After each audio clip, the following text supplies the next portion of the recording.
Assalamualaikum warahmatullahi wabarakatuh, teman-teman. Kembali lagi sama kami tadi di Kang Gede 93 Channel.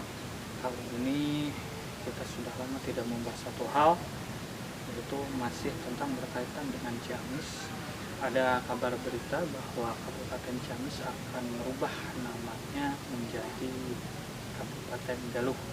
Itu sudah lama digaungkan dan sudah ada kajian khusus oleh para ahli, kemudian para birokrasi ataupun instansi pemerintahan terkait, baik itu dari kabupaten, provinsi maupun dari pusat.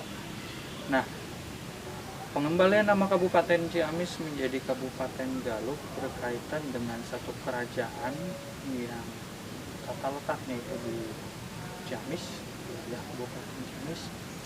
Sebelumnya bahwa kerajaan Galuh adalah kerajaan yang didirikan oleh Prabu Retikandayun, yaitu keturunan dari kerajaan Sunda yang mempunyai niat untuk mendirikan kerajaannya sendiri di mendekati pantai, ya, garis pantai. Kalau sekarang Priangan Timur termasuk juga Kabupaten Ciamis, ya, wilayahnya sekitar situ. Perlu diingat juga bahwa sebenarnya yang tidak banyak dikaji di sejarah, bahwa kerajaan Galuh 4 kali mengalami perpindahan. Perpindahan yang satu, yang kedua itu literasinya kurang kuat ataupun sebenarnya tidak ada jejak, tapi mengalami 4 kali pemindahan ataupun peralihan yang terdeteksi dari sejarah ataupun ada bukti fisiknya ataupun kajiannya, yaitu dari yang sekarang jadi objek wisata sejarah Cium Wanara. Kalau kampungnya itu Karangkamulyan, kemudian berpindah ke yang terakhir itu sebelum terpecahnya Galuh itu di Astana Gede Kawali atau Kota Kawali. Nah, yang sebenarnya ada juga yang mengaitkan bahwa di daerah Tambak Sari yang sekarang menjadi Kampung Kuta itu dulunya akan dijadikan pusat kerajaan Galuh, namun tidak jadi, entah bagaimana itu menurut tutur dari ketua adatnya di Kampung Kuta. Tapi kalau dihubungkan dengan 4 kali mengalami perpindahan, maka bisa saja Kampung Kuta itu pernah menjadi pusat kerajaan Galuh, namun belum sebesar yang termasyhur itu di Karangkamulyan dan Astana Gede Kawali. Nah,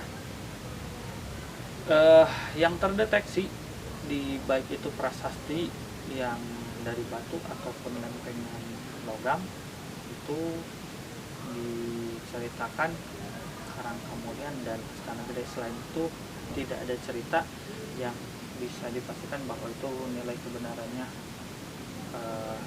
besar, ya. Nah, di Karangkamulyan banyak sekali peninggalan-peninggalan yang terutama batu satang tokal yang sering kita sebut menhir. Kemudian juga ada tempat untuk mensucikan diri atau bukan Cikawal, ya, apa ya, lupa lagi, ya.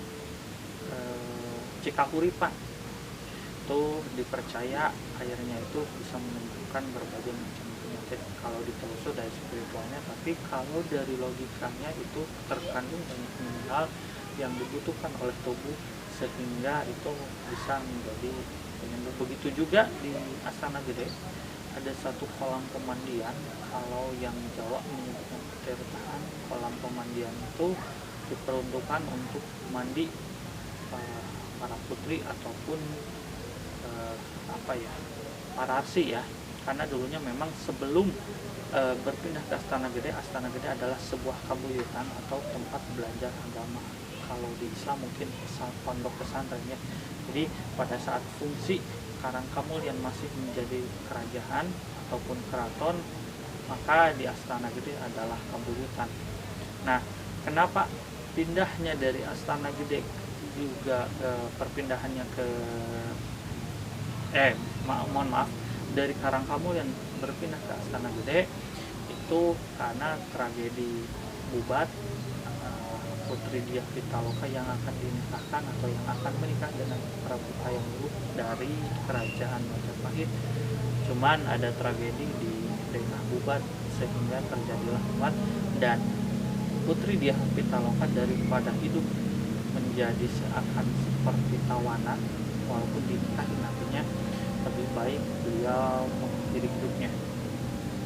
Itu ada di cerita Parahyangan dan cerita naskah-naskah yang lainnya ya. Kemungkinan juga teman-teman ada yang percaya ataupun tidak, itu kembali pada perspektif teman-teman sendiri, tapi Kang Ida di sini mempercayai kejadian itu memang ada terjadi.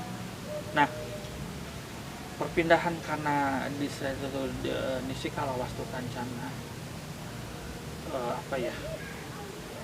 trauma dengan tragedi itu, maka dipindahkanlah dari Karangkamulan itu ke Astana Gede Kawali, sebuah kabuyutan yang di situ ada hasil dari ekskavasi, ditemukan benteng-benteng ataupun batas seperti halnya batu-batuan yang ditumpuk itu kayak kapling-kapling ya kalau di Peru. Nah, di situ ada 3 raja yang terdeteksi, Dewa Nisikala Wastu Kancana, Dewa Nisikala, dan yang terakhir adalah Prabu Maharaja Sri Baduga Maharaja, mohon maaf. Jadi yang terakhir yang sering kita sebut dengan Siliwangi, Prabu Siliwangi yang masyhur. Nah, di situ karena sebelumnya Dewa Nisikala atau kerajaan dari Galuh sendiri bertentangan hebat dengan kerajaan Sunda, maka para resi turun untuk mendamaikan dua kerajaan itu agar tidak berselisih karena masih satu keturunan. Maka dibuatlah satu pernikahan yang mengikat antara putra dari Dewa Nisikala dengan putra dari Prabu Susukunggar, yaitu Kendring Manik Maya kalau tidak salah. Dari pernikahan itu dipersatukan dua kerajaan, maka pusat kerajaannya pun pindah. Nah, perpindahan dari Kawali ke daerah di Jabodetabek atau yang mungkin diperkirakan pusatnya itu di Batu Tulis sekarang. Nah, karena perpindahan itu tidak serta-merta bahwa Galuh itu bubar, memang benar-benar bubar. Tercatat bahwa ada 3 Galuh setelah berpindah kekuasaannya ke Pajajaran di Bogor.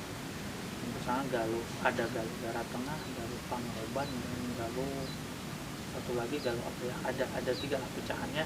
Kemudian yang terakhir yang terdeteksi bergelar Prabu yang terakhir itu di situs Salawe, itu di Cimaragas.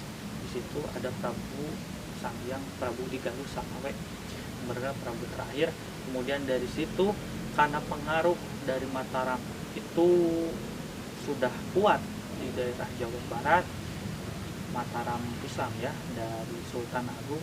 Nah, semenjak itu ada satu keturunan yang sekarang makamnya itu ada di Karangkamulan, itu Adipati Panaikan. Kemudian Adipati Panaikan yang nama aslinya Ujang Mangkok, putra dari Prabu di Galuh Salawe. Maka diturunkanlah statusnya menjadi sekelas kabupaten di bawah Kesultanan Mataram. Fungsinya tetap sama, hanya status kerajaannya dirubah menjadi keadipati yang itu masih sekelas kabupaten ya. Nah, kembali lagi pada topik awal, dikembalikan nama Ciamis menjadi nama Kabupaten Galuh. Itu sebenarnya juga dari dulunya itu Ciamis disesuaikan dengan ibu kotanya. Kabupaten Galuh itu disesuaikan dengan nama ibu kotanya itu di Ciamis, karena Ciamis menurut catatan Belanda itu ada sebuah nama desa yang besar menjadi pusat dari Kabupaten Ciamis, daerah mungkin sekarang daerah Damansari, terus juga Rancapet ya. Pusatnya di situ juga ada makam Adipati Kusumadiningrat atau Kanjeng Prabu yang sangat terkenal dengan pembangunannya yang luar biasa. Nah, itu Kang Idad setuju perubahan nama itu menjadi nama Kabupaten Galuh untuk mengembalikan semangat Galuh, mengembalikan semangat bahwa dulu ada kerajaan besar yang lebih tua dari Pajajaran, dan kerajaan ini menjadi cikal bakal turunnya raja-raja di Nusantara. Percaya atau tidak bahwa Sanjaya Mahatermasur itu keturunan dari Karangkamoyan, kemudian juga pendiri dari kerajaan Majapahit. Raja Sanjaya masih ada garis keturunan dengan kerajaan di Jawa Barat dan Sunda. Saja yang bisa Kang Idat sampaikan.